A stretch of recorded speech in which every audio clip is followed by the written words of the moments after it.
শিক্ষণীয় কাহিনী। বলে এক ব্যক্তি বলে ময়না পালতো, ময়না তোতা পাখি যেটা কথা বলে পালতো। একদিন সকালে বাহির হইতেছে, ময়না বড় দামি হয়, অনেক দামি পাখি। তো বাহির হইতেছে, তো ময়না জিজ্ঞাসা করতেছে মালিক কোথায় যাবে? শিকার খেলতে যাব, শিকার জঙ্গলে।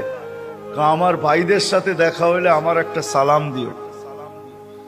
তো যখন জঙ্গলে ঢুকছে তো যে দেখতেছে কতগুলা ময়না ডালে বসা আছে।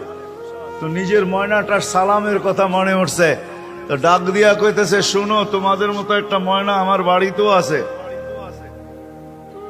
সে তোমাদেরকে সালাম দিছে। এই কথা বলতে দেরি এই ময়নাগুলা ডালের থেকে পড়া মরতে দেরি হয় না।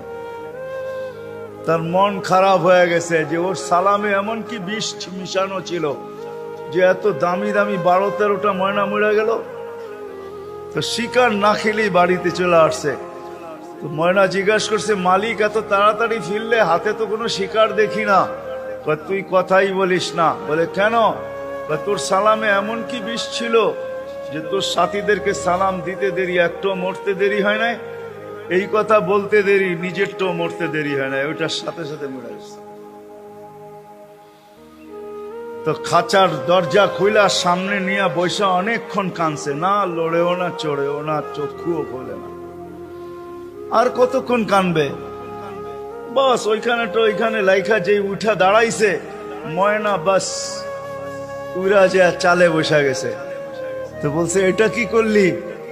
আমার বন্ধুরা আমাকে খবর দিছে, দেখ আমাদের মতো যদি বাগানে বাগানে ঘুরতে চাস তো মরার আগে একবার মরার ভান করে দেখ, তুইও আমাদের সাথে উঠতে পারবি, জঙ্গলে জঙ্গলে ঘুরতে পারবি। ওইটা মরা ছিল না, ও আমাকে চিঠি দিছে, চিঠি বার্তা দিছে। এই জন্যই আল্লাহ ওয়ালাদের কাছে, যাদের বয়স হয়ে গেছে আর কত করে, জান আল্লাহ ওয়ালাদের কাছে পড়া থাকে, জান আল্লাহর রাস্তায় পড়া থাকেন। মা বোনদেরকে বলবো জান মুসল্লায় পড়া থাকেন।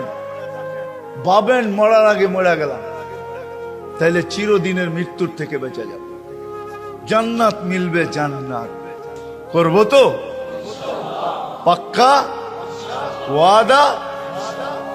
আল্লাহ আমাদেরকে আমল করার তৌফিক দান করেন। ওয়া মা আলাইনা ইল্লাল বালাগ।